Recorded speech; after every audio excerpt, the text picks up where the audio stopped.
السلام عليكم ogeysiis muhiim tahay arday u baahan inuu barto farqixinta iyo shuruucda waliba adigoo gurigaaga ama goobtaada shaqo jooga haddaba haddii jawaabtaada ha tahay waxaa si rasmi ah noogu furmay diiwaangelinta groupkii 22 ee online waana 10 duuban oo sharxan oo shuruucda wataan kuwaas oo ay hore uga aflaxeen kumanaan arday Soomaaliyeed ee joogo daafaha dunida koorsadan waxay socon doontaa muddo 2 bilood oo kaliya damaanad ay leedahay insha Allah ta'ala balse waxa ka horeeyay inaad adigu ka soo baxda shuruudaha iyo sharciga u dagsan marka hore farqixinta koorsadan waxayna ku qaadan doonaa by WhatsApp group taas oo ay ku diyaarsiin macallimiin ku takhasus hawsha farqixinta oo ka sixi doona 10 walba aad qaadato sax iyo qalad tii uu noqdo adiguna 10 walba aad qaadato waxa laga rabaa inaad soo qorto kadibna aad la wadaagto macallimiintaada si lagu qiimeeyo lagagana sax wixii qalad ah haddaba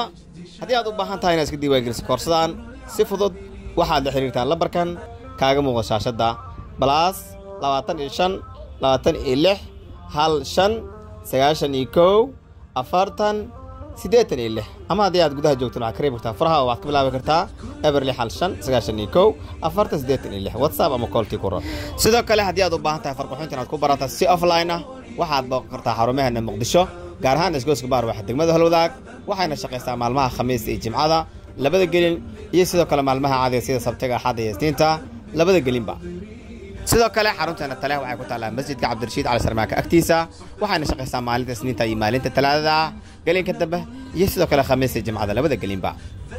si walba aad ugu faa'iideysan karto farqixinta waa ku muhiim maadaama ay tahay fayska ama muraayada qofka laga akhriyo marka la qiimeynayo heerkiisa waxbarashada iyo habqalkiisuba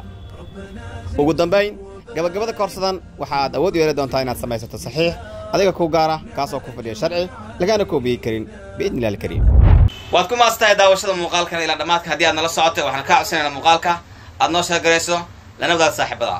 maasanid